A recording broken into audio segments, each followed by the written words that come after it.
മനുഷ്യന് വംശനാശം സംഭവിക്കുമോ?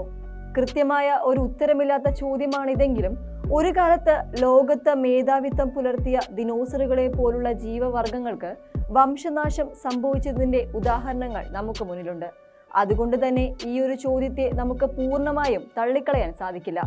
എന്നെങ്കിലും മനുഷ്യന് വംശനാശം സംഭവിക്കുകയാണെങ്കിൽ പിന്നെ ഏത് ജീവിവർഗമായിരിക്കും ലോകം ഭരിക്കുക? ആ ചോദ്യത്തിന് പ്രമുഖ ജന്തുശാസ്ത്രജ്ഞനും ഓക്സ്ഫോർഡ് സർവകലാശാല പ്രൊഫസറുമായ ടിം കോൾസൺ നൽകിയിരിക്കുന്ന ഉത്തരം നീരാളികൾ എന്നാണ്. എന്തുകൊണ്ടാണ് മനുഷ്യർ ഇല്ലാതായാൽ നീരാളികൾ ഭരിക്കുന്ന ഒരു ലോകം വരുമെന്ന് താൻ പ്രവചിക്കുന്നതിന് കൃത്യമായ വിശദീകരണവും അദ്ദേഹം നൽകുന്നുണ്ട്.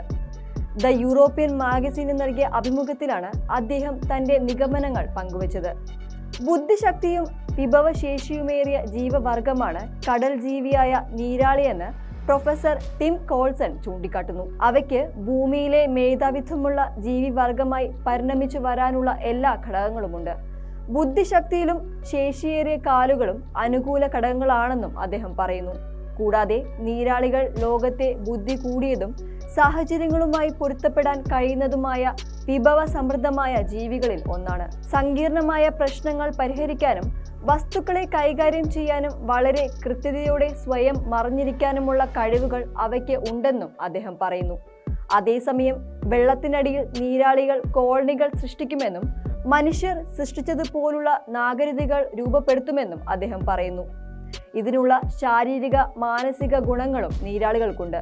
അത് അത്യാധുനിക നീരാളി സമൂഹങ്ങൾ സൃഷ്ടിക്കുന്നതിന് വഴിയൊരുക്കും.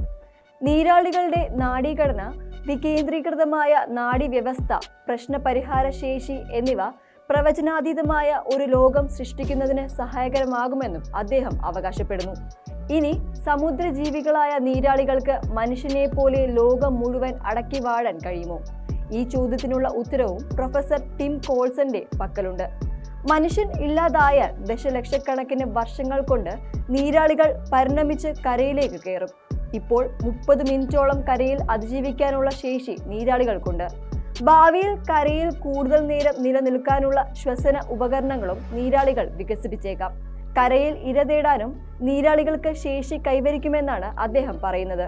മനുഷ്യന് വംശനാശം സംഭവിക്കുകയാണെങ്കിൽ സസ്തനികളായ മറ്റേതെങ്കിലും ജീവവർഗങ്ങളാകും സ്വാഭാവികമായും ഭൂമിയിൽ ആധിപത്യം നേടുകയെന്നാണ് പൊതുവെയുള്ള അഭിപ്രായം. എന്നാൽ ഇതിനെ നിരാകരിക്കുന്നതാണ് ടിം കോൾസന്റെ കാഴ്ചപ്പാടുകൾ. എന്തെങ്കിലും കാരണത്താൽ മനുഷ്യന് വംശനാശം സംഭവിക്കുകയാണെങ്കിൽ അതേ കാരണത്താൽ മറ്റ് സസ്തനികൾക്കും കുരങ്ങുവർഗങ്ങൾ ഉൾപ്പെടുന്ന പ്രൈമേറ്റുകൾക്കും വംശനാശം സംഭവിച്ചേക്കാമെന്നും അദ്ദേഹം ചൂണ്ടിക്കാട്ടുന്നു.